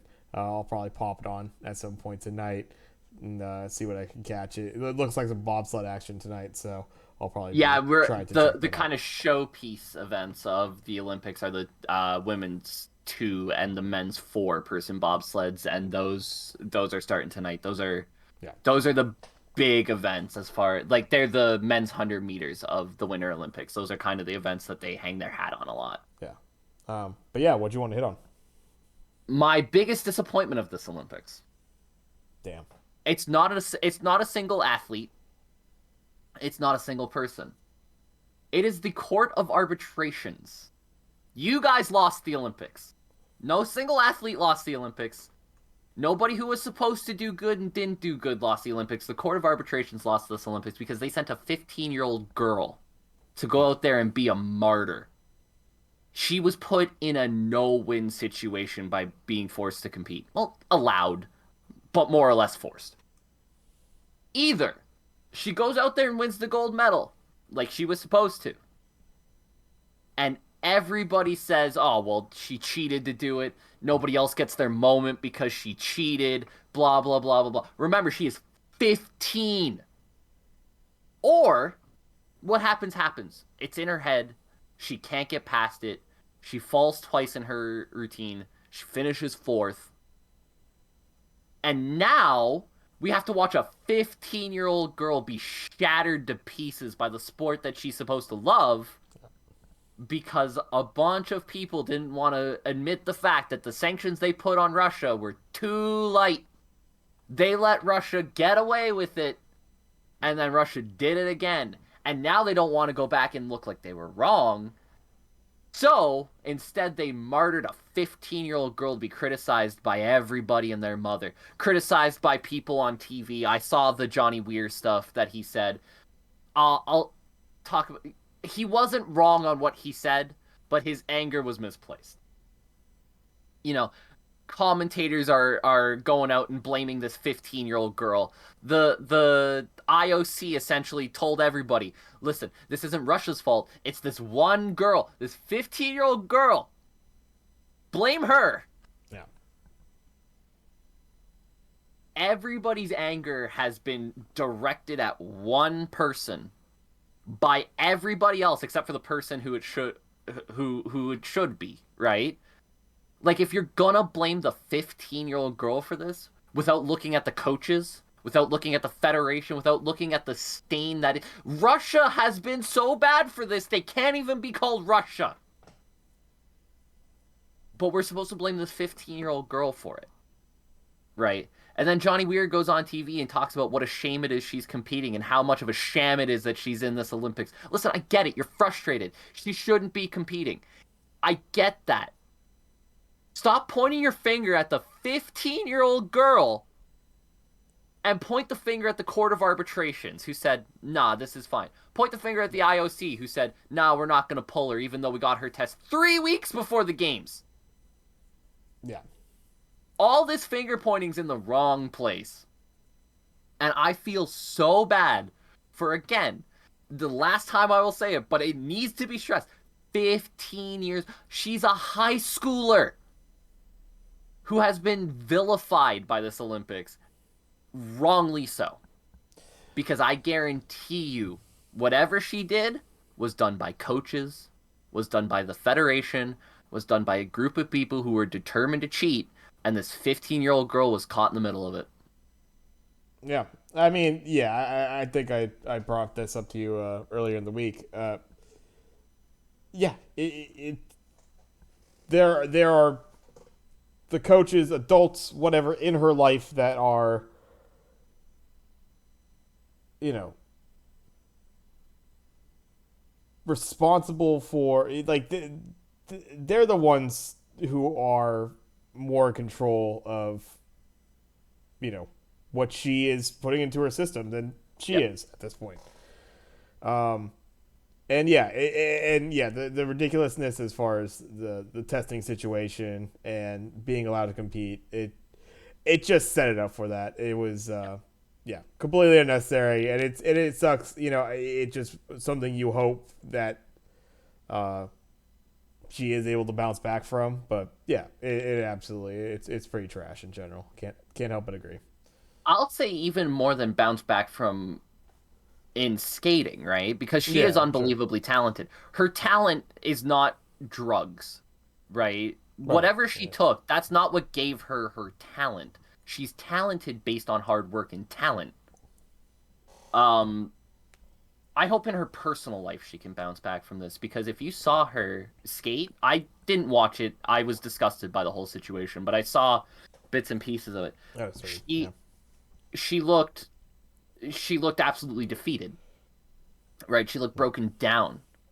And that's a lot to put on somebody who's 15, who's in high school, right? I hope personally she's able to find a way through this, to bounce back, to find success in her life, whatever that may be. Whether it's a gold medal in the future, whether it's to go on to do something that she wants to do in life. I hope she finds that success because what she was forced to go through in this Olympics is complete bullshit. Yeah. Yeah. Can't help but agree, man. Can't help but agree. Um, But yeah, yeah, it's a shame because it's gonna be kind of the big story yeah. out of this Olympics that kind of screws the whole damn thing up, and it's totally something that could have been avoided, giving some proper governing of Yeah, the sport. it could Oddly have been enough, avoided. another thing that you ranted about as far as potentially the governance of the sport in a way Yeah, that you know could have been avoided 6 years ago by just giving the proper sanctions to Russia, right? By just cracking down when you realize that institutionally Russia was trying to game the system. Crack down then.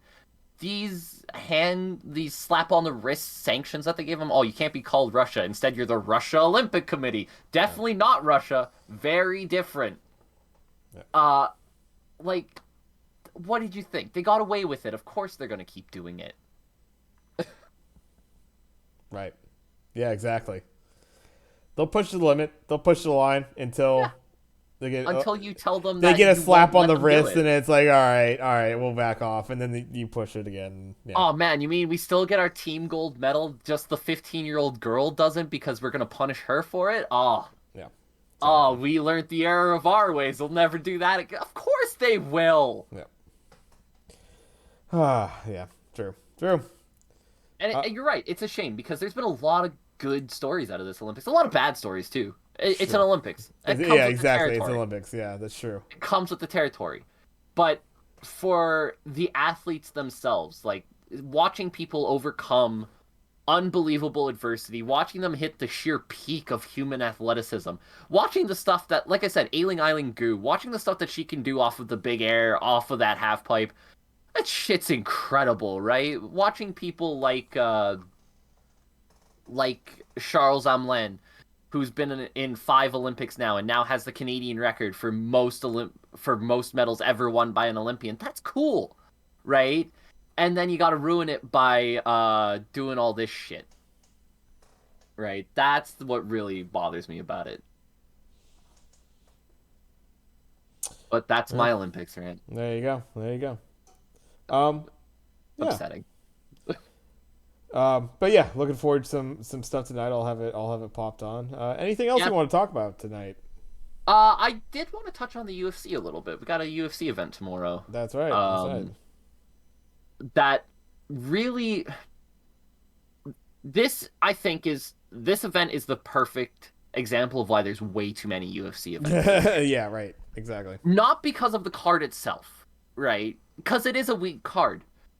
But if you want to know why it's a weak card, uh, the original main event was supposed to be Rafael Dos Anjos versus Viziev, one of the best up and coming lightweights in the world right now, Yeah. versus the former champion, a dude who's been there, done that. It was going to be an awesome fight. The co-main event was supposed to be Alir Latifi versus Alexander Romanov at heavyweight. Again, Romanov, Yeah, a Romanov, guy yeah. who's really coming up, 15-0. He beats Latifi. He's right into the rankings, right into contendership status. Uh, Cody Durden on the main card was supposed to fight Muhammad Mokaev in his debut, 6-0. A lot of people have heard about Mokaev coming up. He comes from the Khabib Nurmagomedov camp. A lot of people are excited about that. All those fights canceled because of injury.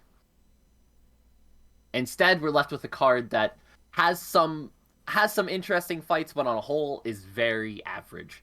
You know how you avoid that? Less cards. We don't need a card every goddamn week. UFC 271 was last week. By the way, shouts out to Tai Tuivasa and Jared Cannonier, two of the craziest comeback knockouts I've ever seen. Throw that out there real Right. quickly. Tai Tuivasa, what a dude. The guy. The reason I'll go on a quick Tai Tuivasa thing before I go on. The reason why Tai Tuivasa is awesome, the dude isn't great at anything. His boxing technically is shabby.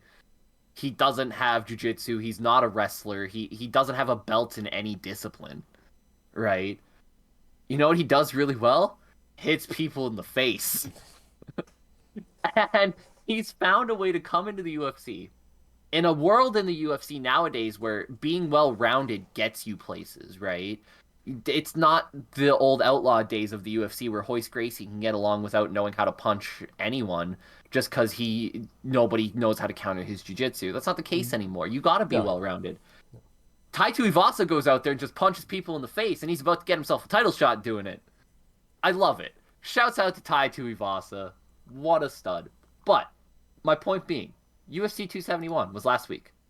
As I said, tomorrow we got the card that is still listed, by the way, as UFC Fight Night, Dos Anjos versus Fisayev. Neither one of them fighting on this card. The week after that, we got another fight night. Week after that, pay-per-view. After that, another fight night the week after that. We don't have a week without a UFC card until the first week of April. Guys, I love the UFC. I'll watch all these cards. You're doing too much. Scale it back. Yeah. You'll have less cards like this where injuries destroy the card because you'll be able to put more good things on the card. Even if, instead of every week, you go every other week. Yeah. Right? You know, Like, it'll help. granted, it was a time when I was just kind of more into that, and I was around groups of people that were more into UFCs. But I remember you got one event a month, Yep. and it was an event. Everybody got together. We'd probably get a big old poker game going, that sort of thing. So we'd have the poker game, we'd have the UFC in the background. It was a whole fucking thing. You get all the guys together. And yeah, it has gone to an every weekend grind, and yeah, you just kind of don't know what you're getting. I'll just randomly kind of just oh yeah, there's probably UFC on. I'll just kind of flip it on a random Saturday and just kind of see what it is. Except for some of the bigger names, they still pop a little bit, but it's not nearly what it was before. Exactly. No. You even look at UFC 272 where they moved that Fizayev Dos Anjos fight to, by the way. That's where that's going to end up taking place.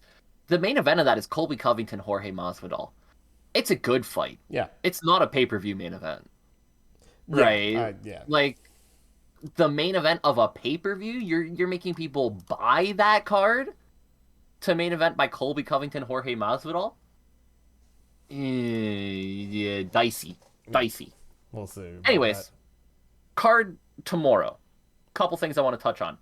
If you guys are gonna watch one fight on this card, Joaquin Buckley and Abdul Al Rasak. That or Abdul Rasak Al Hassan. That's the fight. Uh, Al Hassan, just a guy who stands there and bangs. Joaquin Buckley, even if you don't know the name, you've seen the knockouts. The crazy spinning back kick knockout that he had a couple years ago. The liver kick knockout he had his last fight out. The dude just knocks people out spectacularly. Like he doesn't do things averagely. He's gonna knock people out spectacularly. That fight's gonna be absolute gangbusters. The main event between Jamal Hill and Johnny Walker does also have some potential to be a good fight. Yeah. The biggest issue here is that Johnny Walker, when he fights elite competition, just does not look good enough.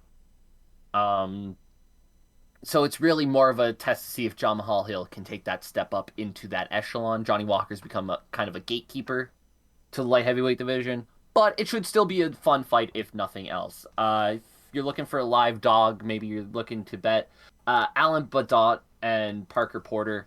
Parker Porter's looked pretty good in the UFC, but Alan Badot's fighting for his UFC career. Usually that brings out the best in guys. I wouldn't be surprised to see an upset there. That's your live dog, but it's just kind of a not great card as a whole that's been just decimated by injury and by poor scheduling by the UFC, which is unfortunate. But like I said, there's still some fun to be had. Right on. Yeah, in all honesty, yeah, a lot of names that I've maybe seen pop up once or twice, but can't really. Yeah. I don't have much of an opinion on far as seeing him. Besides maybe a guy like Jim Miller. I mean, seeing him. And yeah, obviously Jim Miller's on the card too. He's always good for a fun fight. And Johnny Walk I've seen. So yeah, a couple guys that I'll be looking out for, but just kind of a smattering in there. Also see potentially on Saturday if you're maybe earlier in the day looking to check out something. I'm guessing Saturday, maybe it's Sunday. I guess the Daytona 500 happened this weekend. Let's go. I think that's next. I think this weekend is the is it? No, the showdown thing, right? Am I getting the? Oh, I should have checked first. Oh no, you're right. It is this Sunday. No, it's the town. Oh shit, the 500. I kind of thought it was the duels this week, but no, Daytona 500 is this Sunday. Start your engine, boys. Woo. So yeah. Daytona's always good for an interesting race. I used to be huge into NASCAR. A lot less nowadays, but I used to be huge into it.